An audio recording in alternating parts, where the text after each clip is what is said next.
Baiklah, Assalamualaikum warahmatullahi wabarakatuh. Perkenalkan, nama saya Desi Alvia dengan NIM C0D02461.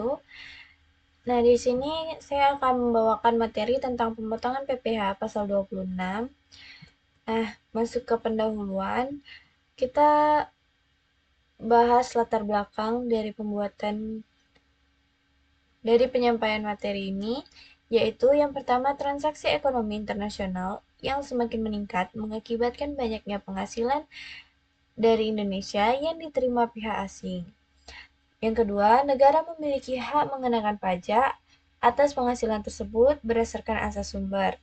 Lalu yang ketiga, PPh pasal 26 berperan sebagai instrumen untuk memungut pajak dari wajib pajak luar negeri atau WPLN. Nah, pemahaman PPh pasal 26 esensial untuk kepatuhan pajak dan aktivitas ekonomi lintas negara. Yang selanjutnya kita masuk ke pengertian PPh pasal 26. PPh pasal 26 merupakan pajak yang dikenakan atas penghasilan yang bersumber dari Indonesia dan diterima oleh wajib pajak luar negeri selain bentuk usaha tetap.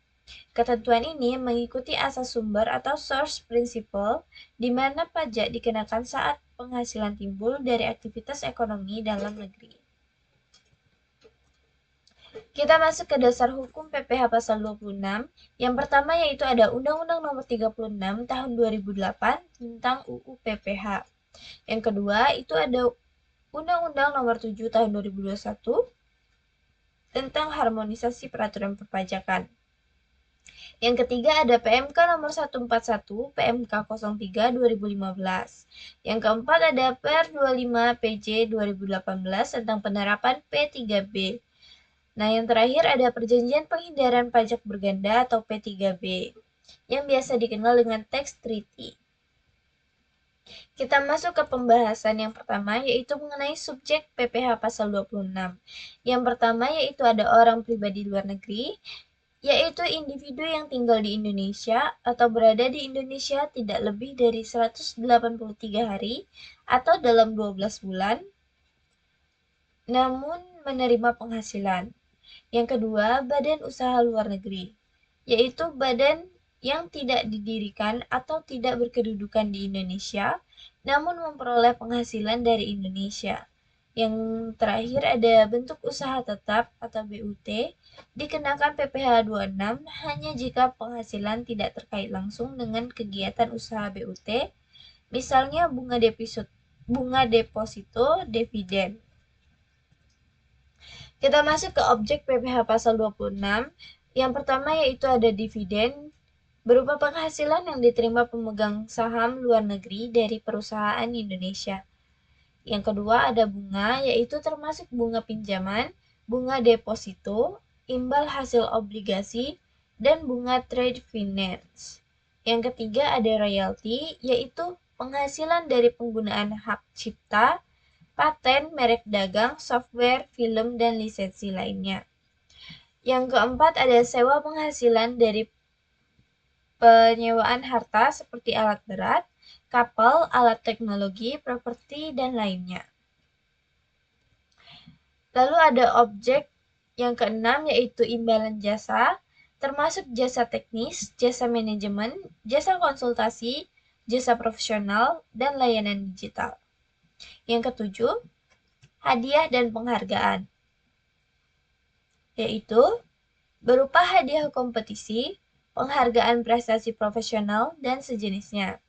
Yang kedelapan ada pensiun, termasuk pesangon atau pensiun yang dibayarkan kepada mantan pekerja WPLN. Lalu yang kesembilan ada keuntungan penjualan aset, yaitu penjualan properti, saham perusahaan Indonesia, atau aset tidak bergerak lainnya. Sekarang kita masuk ke mekanisme pemotongan.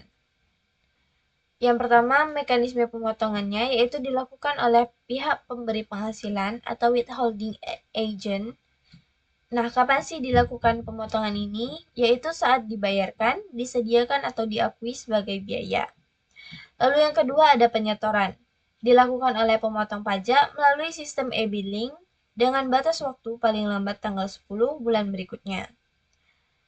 Lalu yang ketiga ada mekanisme pelaporan, yaitu dilakukan oleh pemotong pajak dalam SPT masa PPh 26 dengan batas waktu paling lambat tanggal 20 bulan berikutnya. Yang keempat ada bukti potong, dilakukan oleh pemotong pajak untuk diberikan kepada wajib pajak luar negeri sebagai bukti. Nah, kita masuk ke tarif. Untuk negara Jepang, Singapura, Malaysia, dan Belanda itu tarif dividennya 10%, sedangkan Australia itu 15%. Untuk tarif bunga, Jepang, Australia, dan Belanda itu 10%, sedangkan Singapura dan Malaysia itu 15%. Untuk tarif royalti, Jepang, Malaysia, Australia, dan Belanda itu 10%, sedangkan Singapura 15%. Dengan keterangan, tarif sangat rendah karena hubungan untuk Jepang. Lalu untuk Singapura, negara tujuan investasi terbesar, kayaknya nggak usah disebutin deh. Nah, sekarang kita masuk ke contoh.